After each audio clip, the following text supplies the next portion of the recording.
This is the Lex Pacificatoria podcast, where we discuss peace, justice, and human rights topics from all over the world. My name is Michael Campbell, and I'm a PhD student at Western University in London, Ontario.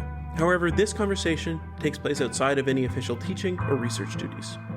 Today, I'm joined by Zhanna Galeyeva. Zhanna is the co-founder and chief executive officer of Bird of Light Ukraine, an organization that delivers humanitarian aid directly to Ukrainians. February 24th, 2024 marks the 2-year anniversary of Russia's full-scale invasion of Ukraine, beginning the largest European war since World War II. 2 years ago, Zhanna was in Ukraine when the invasion began. Since the invasion, Zhanna has dedicated her time to delivering more than $5.5 million worth of humanitarian aid, impacting the lives of over 250,000 Ukrainians. Thank you for making the time to speak with me today. Thank you so much, Michael. Thank you for having me at your podcast. I really appreciate that. Can you start by telling me a bit about your childhood in Ukraine and then moving to the United States? Sure. I was born and raised in a small town in Ukraine, about 60 miles away from Kiev. I liked growing up there. We had beautiful forests, rivers, and canyons. I would spend a lot of time outdoors with friends and family. My mom and stepdad were young when the Soviet Union collapsed, so you can only imagine the challenges they had to face. My little brother was born in 1991, just when the Soviet Union collapsed. And I remember it was pretty tough times, as deficits in food and all sorts of essentials were part of our everyday life.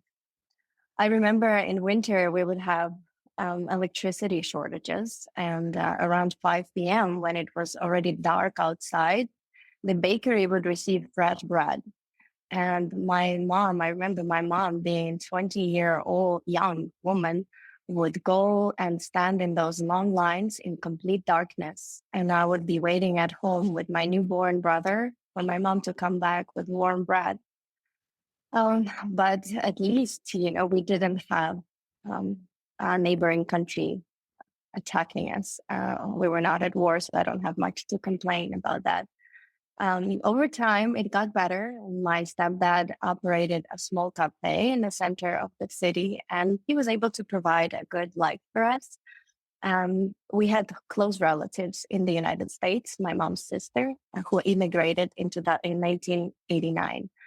So eventually my mom and I came to the United States. My mom came in 2003 and I came in 2006. And so once you were in the United States, you began your career in marketing and fashion. What originally pulled you in that direction? Well, coming to a new country is like being reborn again.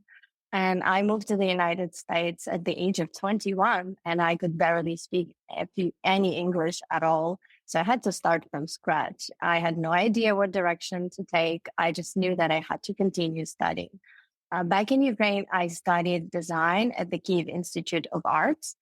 Design, fashion, architecture was my passion always, and was my way to connect to the beauty of this world. So I was pulled towards that. However, the realities of my specific financial circumstances at that time led me to CUNY, City University of New York, and I ended up studying marketing and psychology at Baruch College. And so tell me a little bit about the early stages of your first career in fashion and marketing. How did that take off? So I was out and about in New York City. New York City is a place of many opportunities. And to be completely honest with you, what was more important during that time was not about what jobs I was doing and what kind of titles I was acquiring. It was more about who I was meeting and networking. So over the course of my 17 years of my journey in New York City, I was just applying mainly my interpersonal skills to creating a network of people and friends who were, as it turned out later, big supporters of what I'm doing now. And to be honest, I never thought of myself to define myself through a specific career. And at times I was suffering from it, to be honest, because it's not very conventional, right? But today I find myself at peace with accepting the fact that it's okay to look for that one thing that makes you feel completed. And I think I found it now. So I'm not exactly answering your question about my career, but we'll get to it because, yes, I was about to launch my fashion brand eventually, and then things changed. So it sounds like you came to a point where you were sort of thriving in New York. At this time, you decided to go back to Ukraine to reconnect with your roots and reconnect with your family. Can you tell me a bit about what drove this decision? Well, it's quite a story, and I will try to do my best to tell it in a short version. And omitting some esoteric components of the story, not to scare off your audience, I will start from the point when I'm in Egypt. So, at the beginning of December 2021, together with a group of friends, I was on this fascinating pilgrimage journey in Egypt in during winter solstice. And on the day of winter solstice, I was inside of the Pyramid of Giza meditating. And during that profound experience, I literally saw a white light coming over me, and I heard a voice that said, "You got to go to Ukraine and meet your biological father." So 3 days later, following this sign, I was on the plane to Kiev to meet my biological father for the first time in 32 years. My original idea was to stay in Ukraine for not more than a week to meet my dad, to connect. And I didn't know what was coming from it, but that was the idea because I was about to go back to New York. I was planning to go back to New York and launch my fashion brand, which I was working hard on, and everything was ready for it. The branding, the website, the collection, the social media. I was ready and extremely excited for the first time in my life that I'm actually doing something that I'm so passionate about, right?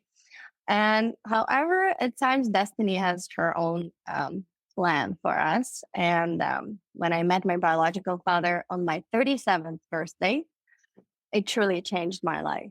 Reconnecting with him allowed me to understand more about myself.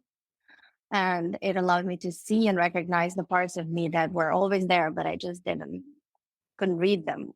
And more importantly, it reconnected me to my land, to my people, and to my cultural identity as Ukrainian. And so during this time when you were back in Ukraine, you must have heard rumblings about, the potential for a full-scale invasion. So tell me a little bit about what was going through your mind at this time. Yeah, so what was originally supposed to be a 1 week of stay with my father turned into a longer period, and I was going through a very emotional time with my father, and that kept me in the country. So I just kept on delaying my departure 1 week at a time. And my father was going through a series of health checkups, and I supported him through this process. And I guess on some subconscious level, I just felt that I needed to stay. During this time, the rumblings about the potential full-scale invasion started to become more and more pronounced. However, being in the country on the ground, no one wanted to believe something like that what it was even possible. Life was booming and Kyiv was thriving. Call it a denial whatsoever, but Ukrainians didn't expect to be mistreated like that by what used to be a brotherhood nation. Ukraine is a European sovereign country with internationally recognized borders and identity. So how could anyone just walk into our home? That was the general attitude of Ukrainians. And last night I looked through my phone, just remembering those specific days and those moments when was in Kiev, and I found a screenshot of my communication with my mom, and dated February 25th, 2022, where she says, "No one sleeps. The world, the Europe, this insanity shall be stopped. It will be stopped. Praying for you, my beloved." And as we know it today, the world is sleeping, the Europe is sleeping, America is also sleeping in some way, and the insanity is still going on. And so in those first few days after the invasion, tell me about what you were doing then. Tell me about, leaving Ukraine. So on the 24th, I woke up very early in the morning from the sound of sirens.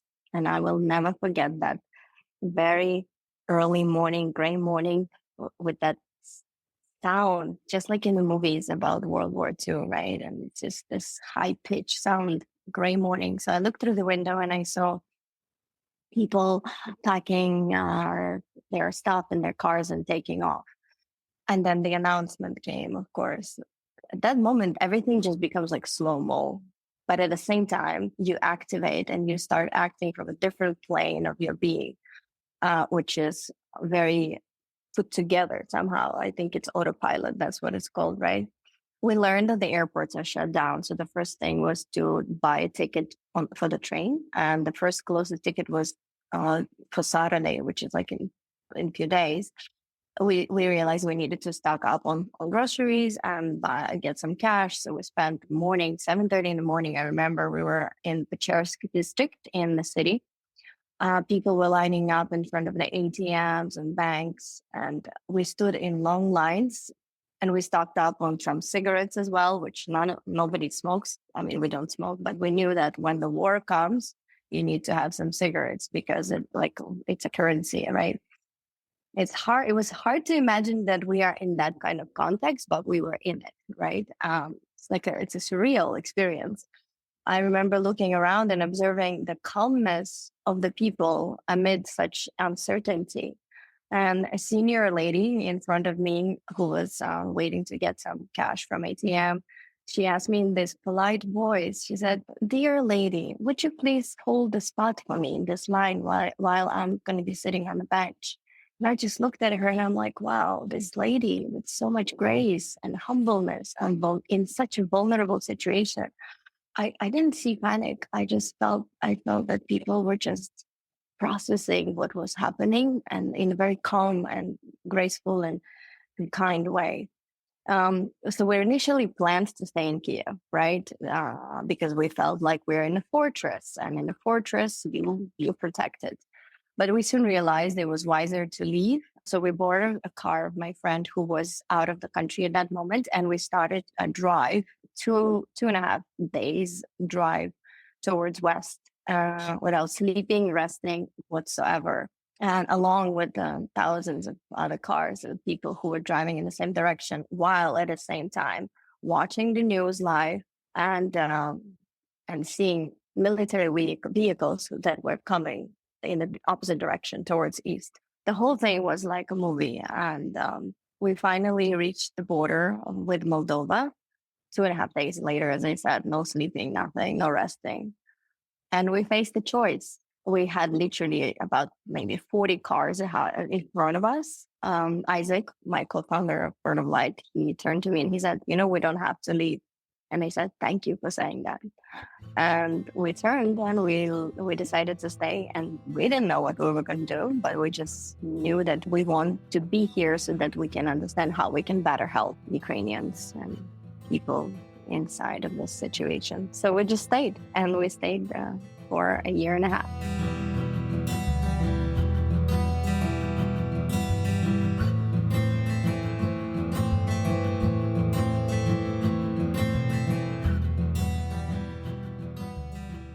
Hi, Zhanna. My name is Yulia Ivanuk-Squires, and I'm the coordinator of the Center for Ukrainian Canadian Studies at the University of Manitoba.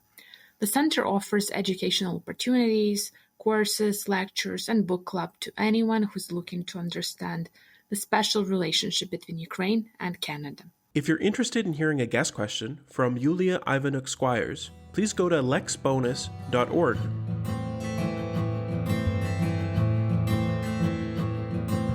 You talk about being in autopilot. Some people also call it survival mode. And typically when you're in survival mode, you're looking out for yourself and maybe the people just around you. But you started to think about everyone else in your country. And so my question is, what were the early steps of trying to help not yourself, but the other people in Ukraine? So when we decided to turn away from the Moldova border, we found ourselves in a city called Chernivtsi in the western part of Ukraine, at the place that is usually a rehabilitation center for children with disabilities, which was receiving people from all over the country for their night to give them shelter. So we ended up in this place. just like everybody else, the refugees. And in the middle of the night, there were hundreds of people coming in into this place, some of them wearing pajamas and flip-flops and just with their children. And we started to integrate in this community and learning more and more every day what were the needs. At first, we made dumplings for the community. And then over the course of just a few days, we learned that the scarcity was in baby food because there was such an inflow of children that were moved from the central part of Ukraine, western part or eastern part of Ukraine to the west. So baby food was in scarcity. We decided crowdfunding, and we crowdfunded for baby food. And then my friends from New York and partners, friends of friends, we were able to get a semi-truck of baby food from Romania. And we just literally drove to Romania to get a semi-truck of baby food, which we brought back to Ukraine, and we distributed it in the Chernivtsi administration for all the babies to receive this food. So that was really just a reaction to what was needed, the pressing needs, right? And so how did you go about getting this baby food from Romania? Because I don't think I could, without your connections, go about getting a semi-truck full of essential supplies during a time of war. So how were you able to do that?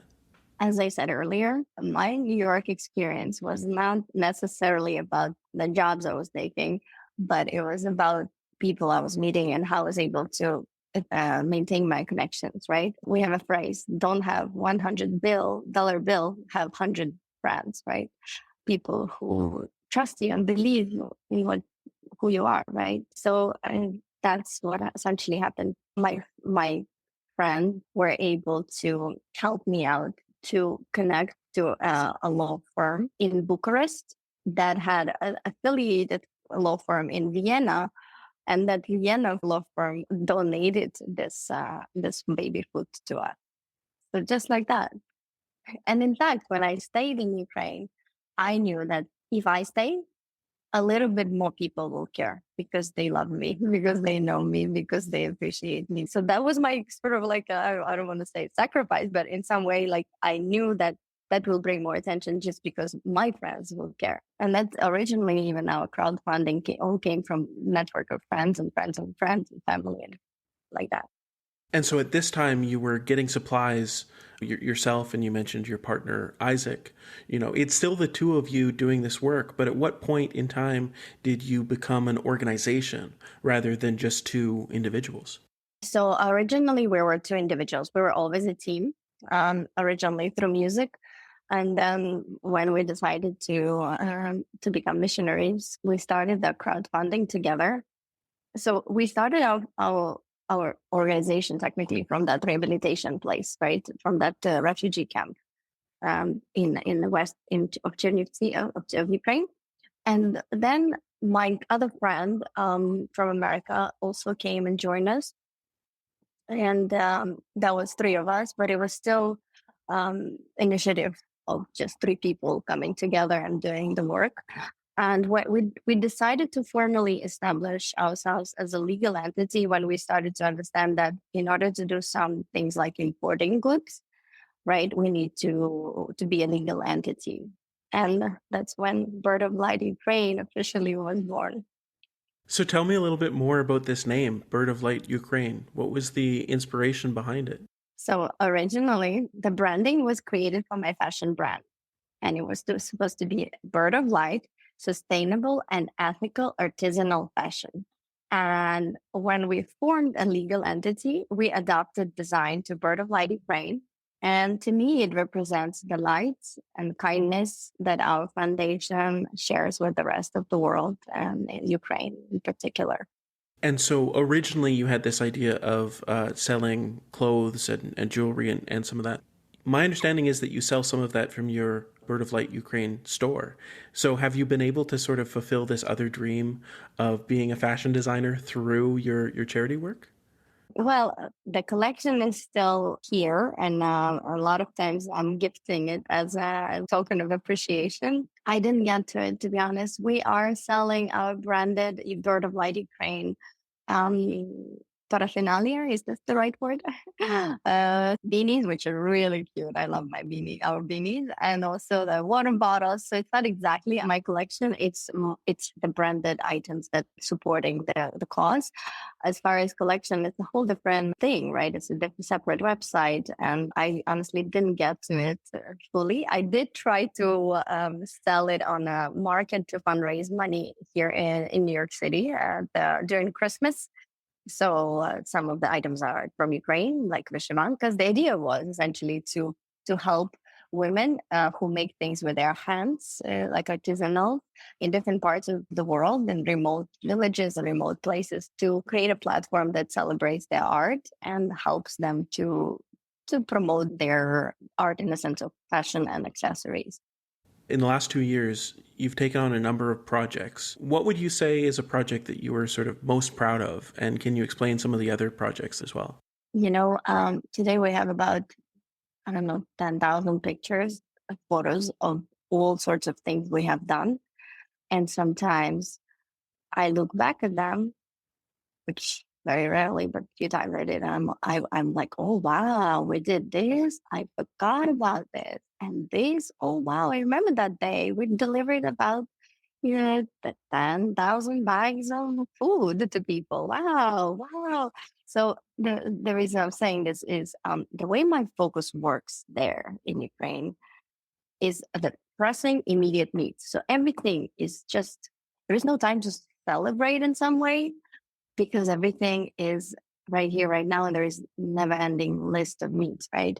So one of the funniest stories though is Isaac and I decided, we heard from the original administration that there is a lack of rice. What was happening in the beginning, there was food shortages because the eastern part was cut off in many ways. So the regions like Kharkiv had food shortages, and the regional administration of Chernivtsi would send trucks of food bags with staples and hygiene.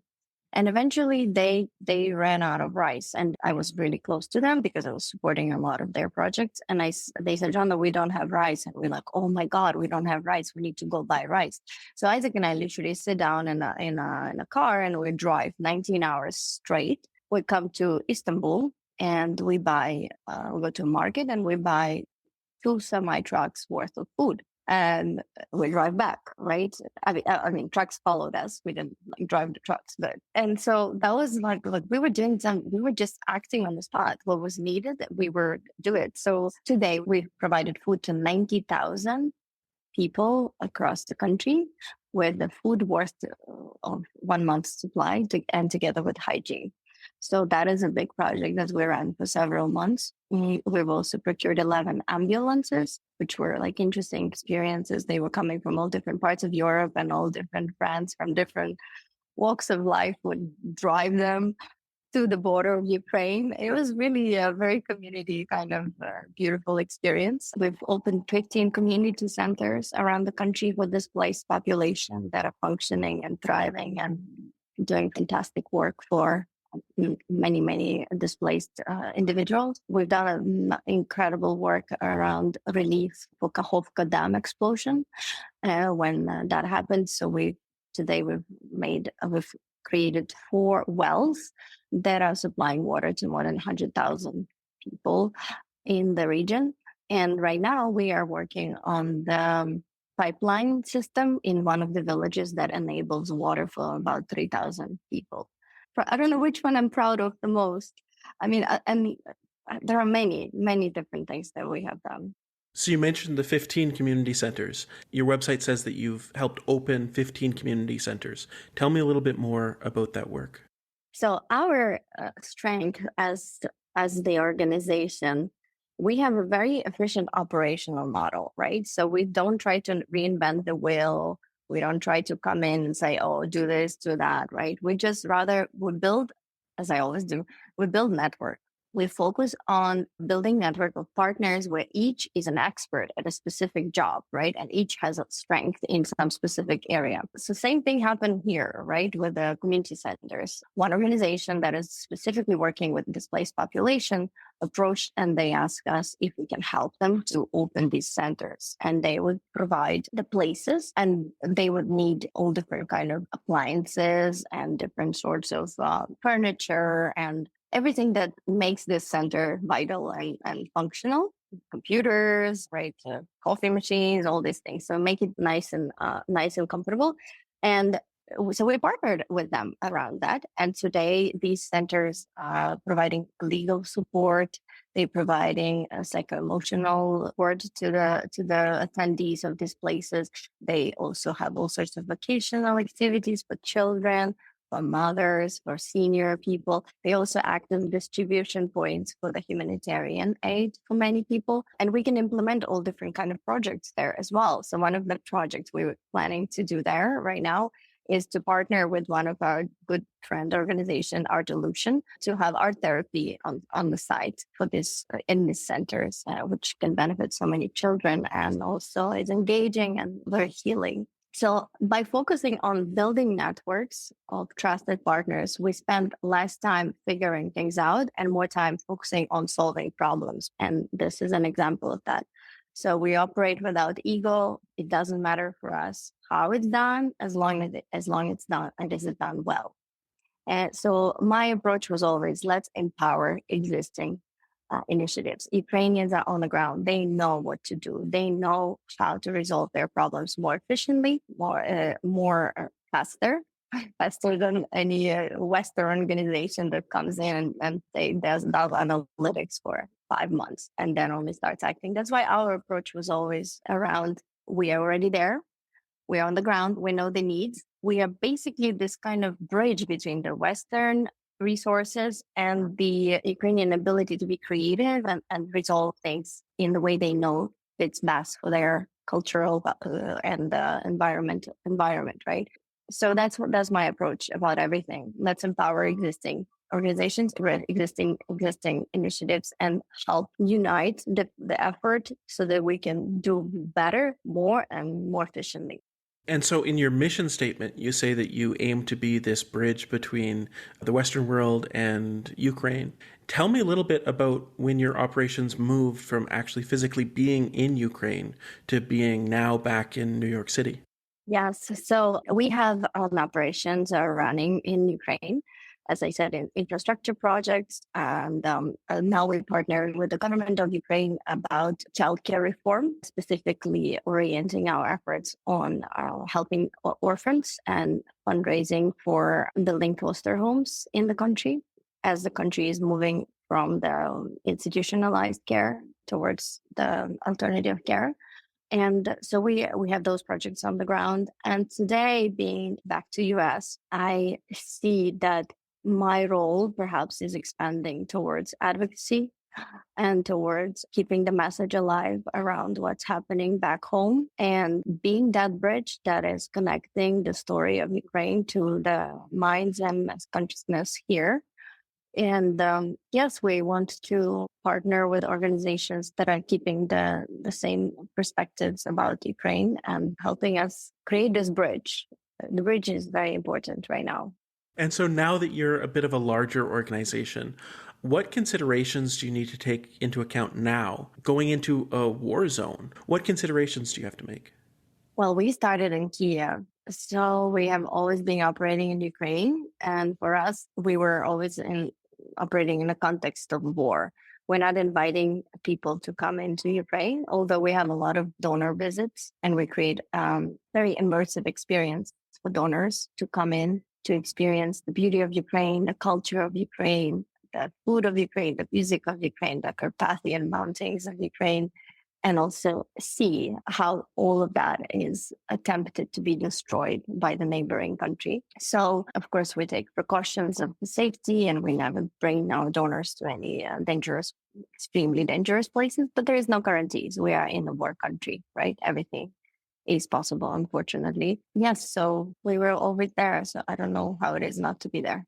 And so if the war were to end tomorrow, hypothetically speaking, what would your organization do from that point on? Well, first of all, I would praise the God for this kindness, and I would celebrate with my team and my family. As an organization, we would probably move into reconstruction and helping Ukraine to thrive economically. And also, one of the missions for me is to help Ukrainian children to be able to have opportunities for a thriving future. So, educational programs, sanitation, emotional, psycho-emotional support, and all sorts of mediums that can support their healing, because it's pretty crazy what's going on there for children. And so if someone's considering making a donation to Bird of Light Ukraine, what would you tell them to convince them to contribute? We started it. We started to do what we're doing as Bird of Light Ukraine from a pure instinct, a pure calling of the heart. And that's where we are. So we're just trying to be honest and speak from that place in the heart. We don't ask for donations as much as we just show that we care and we show the result of what we do. So thinking a little bit more about the war specifically, there have been many theories about what exactly Russia is aiming at. What is your sense of what Russia ultimately wants? Well, I have a very specific thoughts on that. And I don't know if I want to engage in rhetorics, because I believe that there's so much rhetorics about why and what. And at the end of the day, I know that Russia is up to no good overall, right? Just like China, Iran, North Korea, they're up to something no good, something that doesn't really celebrate life, freedom, liberty, joy, love, and happy world. Whatever their reasons might be, I personally think that there is inherited genetic illness in a nation that was not processed ever, because the country's country has been through so many traumas, and they just wipe it and pretend that that never happened, and rewriting history over and over again and again. Even if, as we know, during the recent interview, there is a completely new story. Let's believe in that one, right?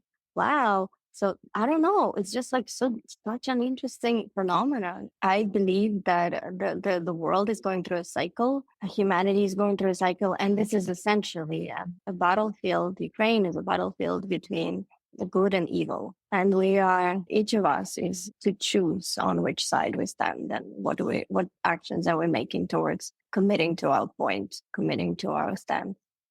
And sometimes it could be scary, but at the end, what is right is not necessarily the easiest way. I believe in that one. And so you mentioned it briefly, but I'll ask you.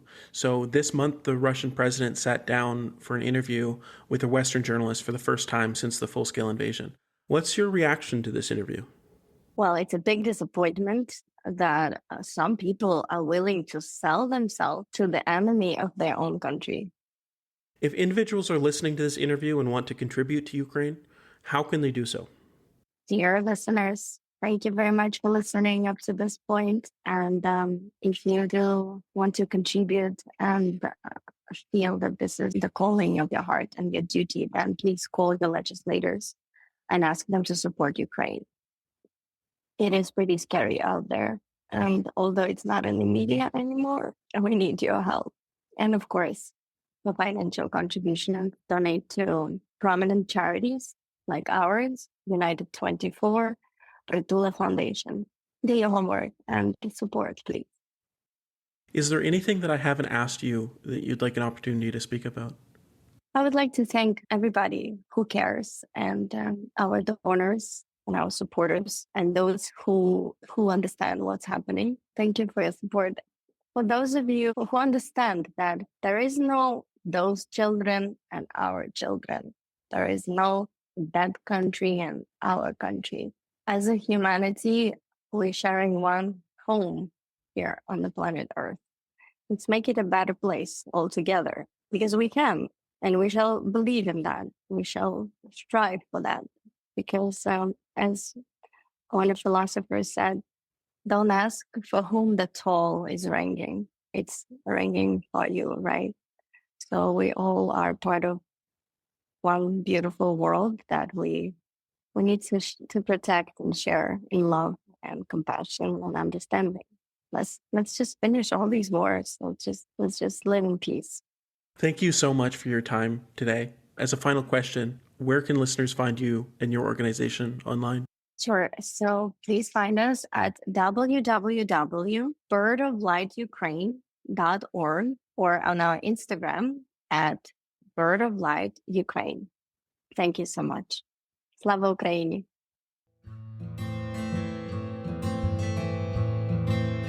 If you're interested in accessing a bonus clip from this episode, the links, as always, are in the show notes.